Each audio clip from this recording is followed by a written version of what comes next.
Magandang araw sa lahat, mga kasindak, lalong-lalo na sa inyo, Sir Red.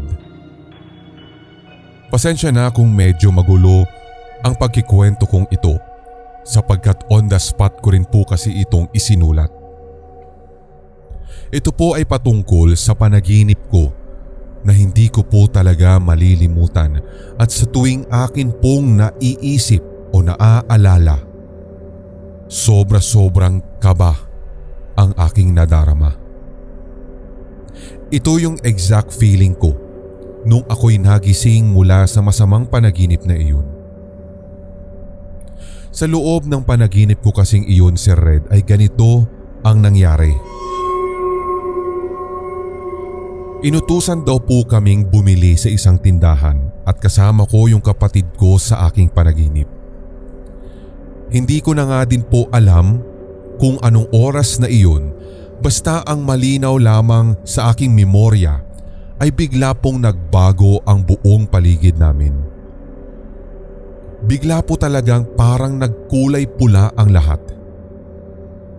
Hindi ko nga alam kung meron bang eclipse noon sa aking panaginip, pero malinaw talaga, Sir Red, na makulay ang buong paligid namin nang makailang hakbang pa lamang kami mula nang kami inutusan.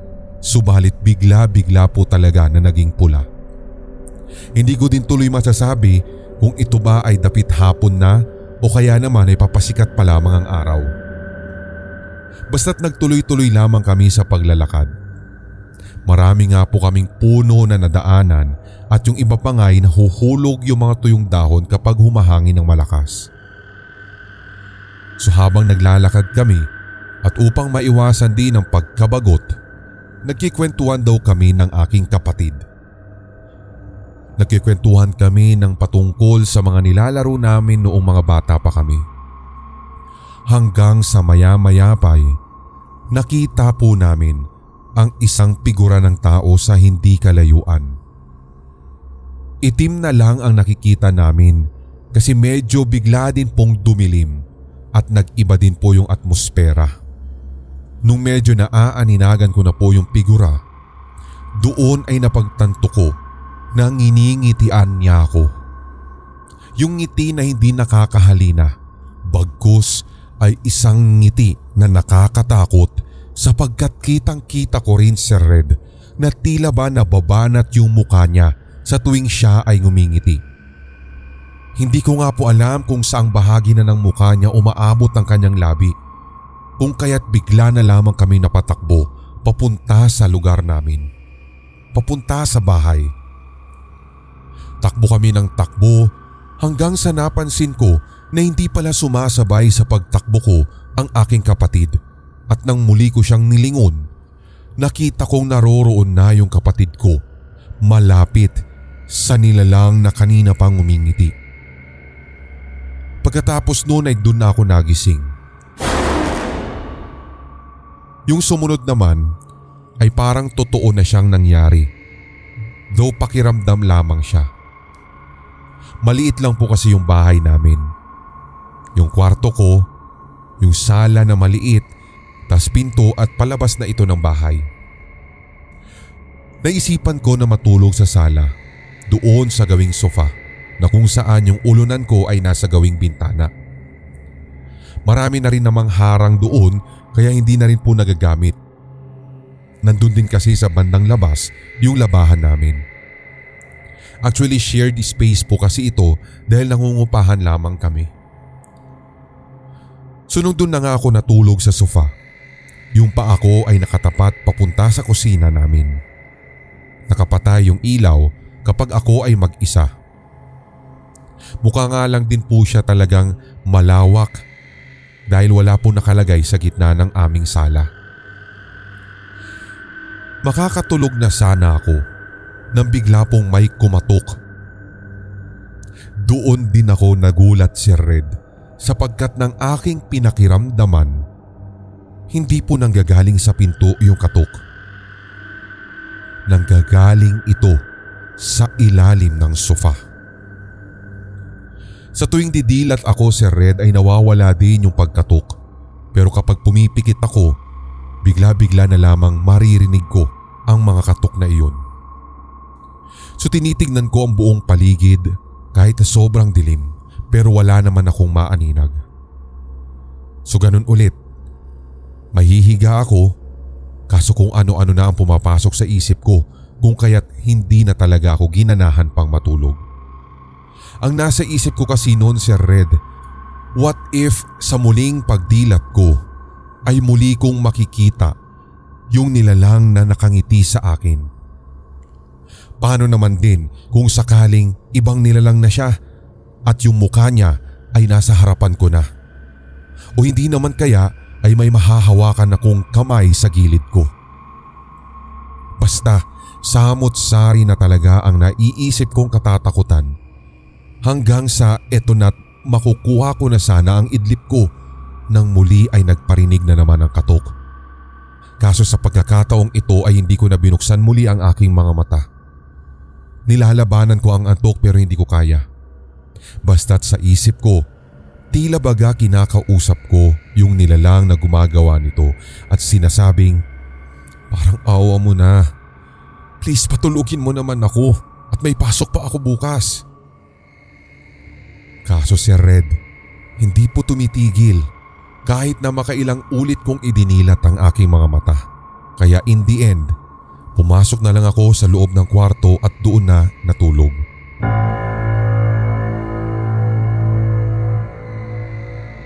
Habang ako ay nagpapaantok, sumagi sa isip ko kung ano kaya ang nais ipahiwatig sa akin ng mga ito. Wala naman kasi akong third eye at alam ko talaga yun, Sir Red, sa sarili ko. Ang malinaw, nararamdaman ko paminsan-minsan yung para bang meron kang kasama kahit mag-isa ka. Doon din kasi sa bahay na yun, nasaniban din yung kapatid ko. Nanuno din ako noong ako daw ay bata pa at ang lahat ng ito ay akin pong ikikwento sa susunod kong entry. Sindak. Magandang gabi sa lahat. Ewan ko, Sir Red, kung lahat ba na nakikinig sa inyo dito ay naniniwala sa mga elemento, lalong-lalo na sa mga kwento patungkol sa itim na pagkain. Naaalala ko po kasi nung ako ay 9 na taong gulang. Inaapoy ako ng lagnat at nasa bahay lamang. Dahil nga sa taas ng temperatura ko ng araw na yun, maaga na akong pinatulog ng aking mga magulang at dito na pumasok ang isang masamang panaginip.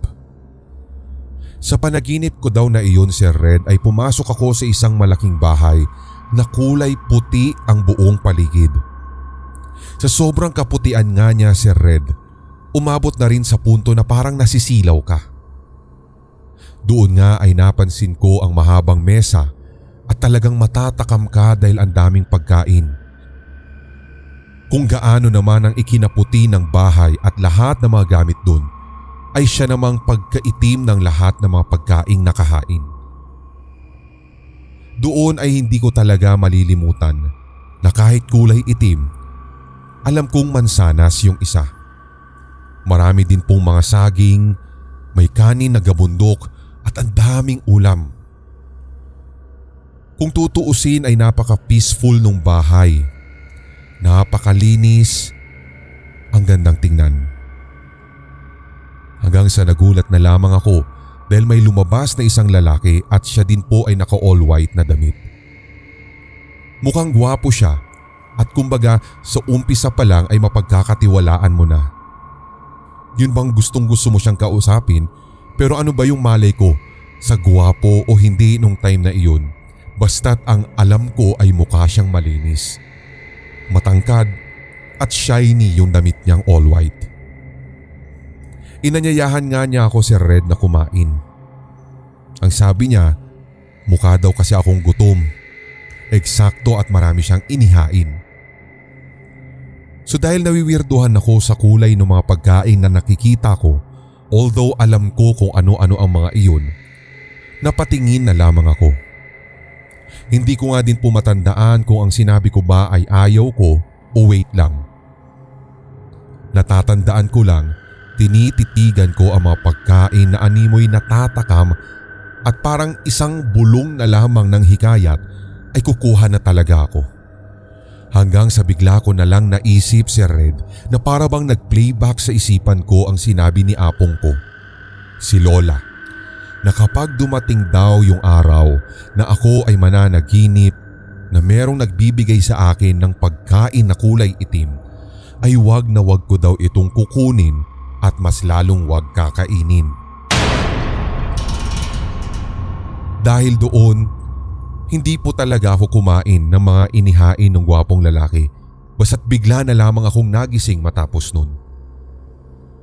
Pagising ko, nagulat na lamang ako, Sir Red, dahil naroroon na yung airmats ko sa tabi ko at ang sabi niya, "O ano ang gusto mo, anak?" At sumagot ako ng, "Gusto ko pong kumain ng mansanas." At yun po ang hiningi ko. Yun yung rumihistro talaga sa akin. Binigyan niya ako ng isang piraso at pagkatapos kong maubos ay humingi na naman ako ng isa pa at nanghingi ulit. So overall ay nakaapat talaga ako, kaya gulat na gulat yung nanay ko dahil bakit parang gutom na gutom daw ako at ano daw ba ang nangyari. Doon na ikwento ko sa kanya kaagad ang laman ng panaginip ko. Nang kanyang malaman, napaawang na lamang kanyang bibig, sabay sabing, "Mabuti na lang at nakinig ka sa bilin ng apong mo dahil kung tinanggap mo yung mga itim na pagkain na yon at kinain mo pa, ay naku anak, baka hindi ka na makabalik ngayon."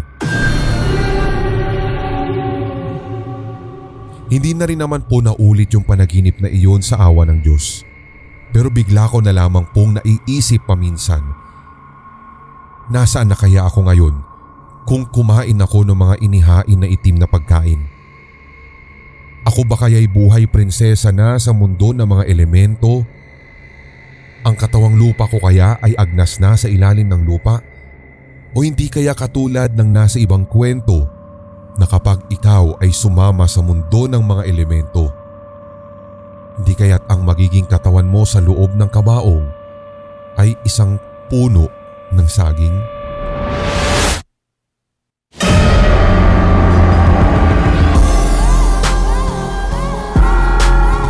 At inyong napakinggan ang tampok na one-shot Tagalog horror story.